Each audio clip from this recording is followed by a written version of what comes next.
Nadreen, कुछ दिन पहले बांग्लादेश की जो मौजूदा इंटरम गवर्नमेंट है, इनके एक टॉप के ऑफिशियल ने एक बड़ा स्टेटमेंट दिया था। इन्होंने कहा कि शेख हसीना साहिबा के इंडिया में रहने की वजह से बांग्लादेश और इंडिया के टाइज मुतासर नहीं होंगे, इन पे असर नहीं पड़ेगा। अब इस पे बात करते हुए ब्रॉडर व्यू के अंदर मैंने कहा था कि पॉलिटिकली तो चलें ये स्टेटमेंट जैसा तैसा है, लेकिन टेक्निकली ये ठीक नहीं है, ये गलत स्टेटमेंट है टेक्निकली। इसकी वजह यह है कि शेख हसीना साहिबा कोई ऑर्डिनरी वहाँ पर असाइलम सीकर नहीं है। शेख हसीना साहिबा एक ऐसी शख्सियत होंगी जिनकी पार्टी बांग्लादेश के अंदर मोस्ट प्रोबेबली जो अगला सेटअप बनेगा इलेक्शन के बाद, उसमें वो अगर बैन नहीं होती उनकी पार्टी तो अपोजिशन में बैठे हुए होंगे। इसका मतलब ये होगा कि बांग्लादेश की जो अपोजिशन है वो इंडिया से कंट्रोल हो रही होगी। एज अ रिजल्ट वहाँ पर जो हुकूमत होगी, मोस्ट प्रोबेबली मेरा ये गुमान है, मेरी ये असेसमेंट है कि अगली जो हुकूमत वहाँ पर बनेगी वो कोलिशन गवर्नमेंट बनेगी, 2-3 पार्टियां मिलकर हुकूमत बनाएंगी। तो एक ऐसी अपोजिशन उनको तंग कर रही होगी जो कि इंडिया से मैनेज हो रही होगी। तो एज अ रिजल्ट दोनों मुल्कों के दरमियान टाइज का खराब होना यकीनी बात है। अब आज बांग्लादेश के जो फॉरेन मिनिस्टर हैं, मतलब एक तरह से फॉरेन मिनिस्टर ही हैं, वैसे तो वो एडवाइजर हैं तौहीद हुसैन साहब, लेकिन वो फॉरेन मिनिस्टर हैं डिफेक्टो। उन्होंने ये कहा है कि अगर शेख हसीना साहिबा के ऊपर केसेस का इस तरह से नंबर बढ़ता चला गया और अगर हमारे कानून को वो रिक्वायर्ड हुई, मतलूब हुई, अगर कोर्ट ने कहा कि भाई शेख हसीना को पेश करो, तो हम इंडिया से कह सकते हैं कि आप शेख हसीना साहिबा को हमारे हवाले कर दें। राइटर्स ने इस पे रिपोर्ट किया है कि as cases mount Bangladesh will decide on seeking Hasina's extradition, adviser says. और कहते हैं कि as cases rise against her including murder accusations, Bangladesh will decide whether to ask India to extradite former prime minister Sheikh Hasina, who resigned and fled to New Delhi last week, the country's de facto foreign minister Mohammad Tawheed Hussain said on Thursday. कल उन्होंने ये बयान दिया है। अब आज जरा इस पे बात करते हैं कि क्या ये पॉसिबल है, क्या इंडिया ऐसा कर सकता है अगर बांग्लादेश इनको कहता है नई हुकूमत जो भी आती है या इवन इंटरम गवर्नमेंट ही बोल दे, तो क्या ऐसा हो सकता है? इस पे जरा बात करते हैं।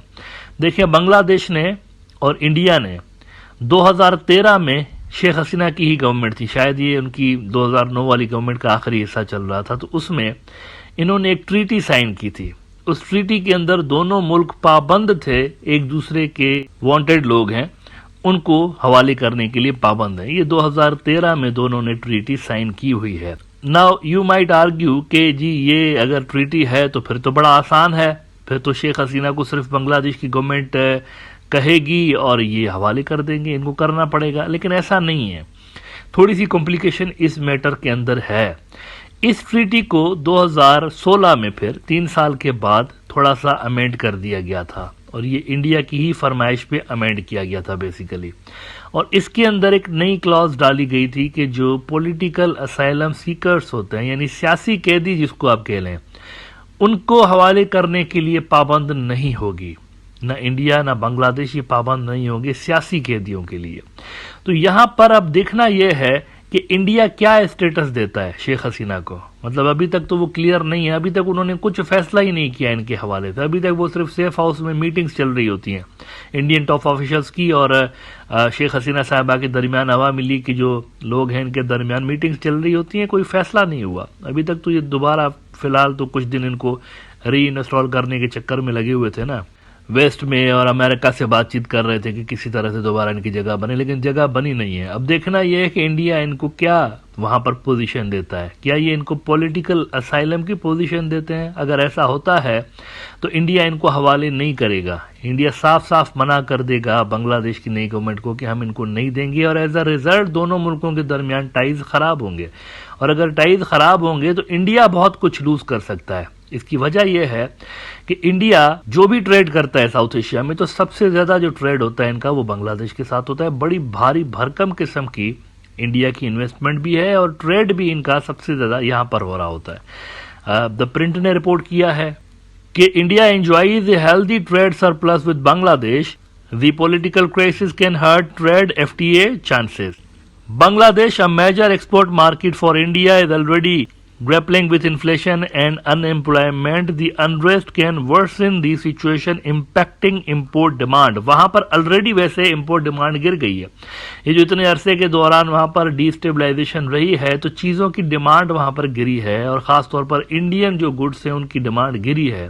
तो इंडिया की जो इम्पोर्ट है वो वैसे ही थोड़ी सी डिक्लाइन में जा रही थी बांग्लादेश के अंदर और अब वो मज़ीद तेजी के साथ आपको डाउन होती हुई नजर आ सकती है. तो बहुत कुछ इंडिया लूज कर सकता है. और ऑन टॉप ऑफ दैट अगर बांग्लादेश के साथ इनके टाइज हॉस्टाइल हो गए तो बांग्लादेश के पास बहुत सारे ऐसे प्रोजेक्ट्स हैं जो कि वो अगर चाइना को ऑफर कर दें तो सिक्योरिटी प्रॉब्लम्स इनके लिए क्रिएट हो सकते हैं. बे ऑफ बंगाल जो है, बे ऑफ बंगाल का जो इलाका है ये बांग्लादेश की मुट्ठी में है. मतलब बांग्लादेश के ऊपर डिपेंड करता है कि यहाँ पर बैलेंस ऑफ पावर किसके हक में इन्होंने करना है. तो ये बांग्लादेश डिसाइड करेगा, इंडिया नहीं, बांग्लादेश. तो ये जो रीजन है इसका पावर बैलेंस बांग्लादेश के ऊपर डिपेंड करता है. इंडिया का नॉर्थ ईस्ट तो है ही, वो तो चले उसको तो हम काउंट ही नहीं कर रहे ना, वो तो दुनिया जानती है कि बांग्लादेश की कोऑपरेशन के बिना वहां पर अमन नहीं आ सकता इंडिया के लिए. और वहां पर इंसर्जेंसी कश्मीर से ज्यादा खतरनाक है.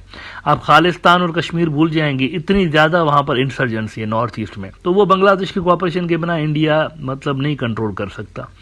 लिहाजा शेख हसीना साहिबा के हवाले से कोई भी डिसीजन लेने से पहले इंडिया को 100 मरतबा सोचना पड़ेगा. ट्रीटीज हैं और उन ट्रीटीज के जरिए इनको लाया भी जा सकता है बांग्लादेश के अंदर, लेकिन इनको 2016 वाली अमेंडमेंट को बहाना बनाते हुए इंडिया रख भी सकता है अपने मुल्क के अंदर. लेकिन यहाँ पर बांग्लादेश की सिचुएशन अगर आप देखें तो शेख हसीना के ऊपर बांग्लादेश में सियासी केसेस नहीं है, मर्डर के केसेस हैं और इस तरह के क्रिमिनल केसेस हैं.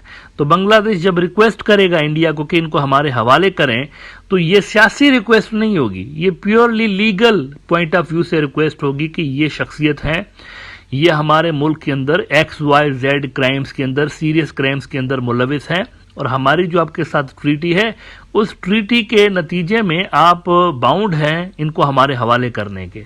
तो इसीलिए मैंने कहा ये कॉम्प्लिकेटेड है थोड़ा सा केस. मतलब इंडिया अगर अमेंडमेंट का बहाना बना के कि वो 2016 में अमेंडमेंट की थी तो इनको रख सकता है, लेकिन उससे पहले वाला जो असल एग्रीमेंट है उस पे चलते हुए इनको हवाले किया भी जा सकता है. तो दो धारी तलवार है. ये फैसला जो है ना इनकी हक में भी हो सकता है शेख हसीना के और इनके खिलाफ भी हो सकता है इनको बांग्लादेश के हवाले करने का. अच्छा, यहाँ पर एक और चीज नोट करने वाली है कि इनको अगर बांग्लादेश ने वापस लाना है तो अजीत डोवाल, राजनाथ या इनसे ये बात नहीं करेंगे, जो सिक्योरिटी से जुड़े हुए लोग हैं ना इनसे नहीं करेंगे. इनको बात करनी पड़ेगी इंडिया की एक्सटर्नल अफेयर्स मिनिस्ट्री जो है जयशंकर साहब वाली मिनिस्ट्री, उनसे बात करनी पड़ेगी.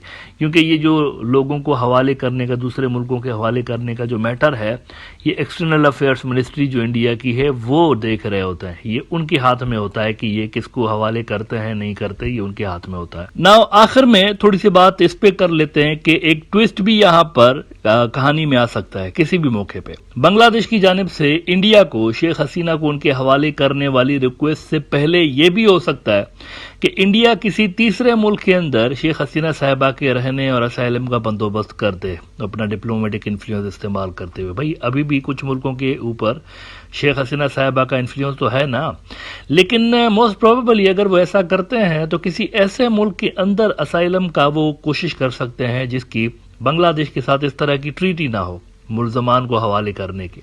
तो ऐसा भी हो सकता है कि बांग्लादेश की जानिब से इंडिया को रिक्वेस्ट करने से पहले ही किसी तीसरे मुल्क के साथ इंडिया मामलात यहाँ पर शेख हसीना की ठीक करवा दे और इनको वहां पर भेज दे.